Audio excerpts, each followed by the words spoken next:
Welcome to Kenton's videos. Enjoy the video. You start by making the data reliable and a simple baseline so you can measure progress. First, gather labeled examples and split 80/10/10 into training, validation, and test sets. Once done, normalize inputs, impute or drop missing values, and add augmentations to increase robustness.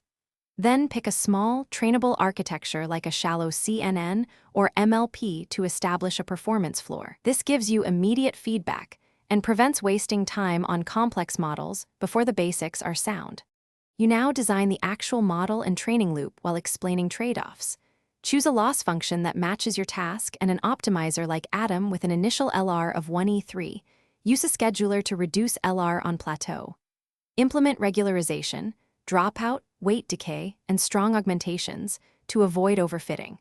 Make batch size a tunable hyperparameter and log validation loss and metrics every epoch. Once training runs, examine learning curves to decide whether to scale depth, widen layers, or gather more data. You finish by validating, exporting, and preparing the model for production while noting failure modes. Evaluate thoroughly on the held-out test set and report precision, recall, and a confusion matrix so you know where errors concentrate. Then export to a serving format like ONCS, saved model, or torch script and wrap with a lightweight API.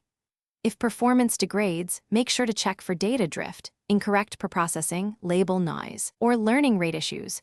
Those are the most common causes and often the fastest fixes. Thanks for watching. Consider subscribing if we helped you.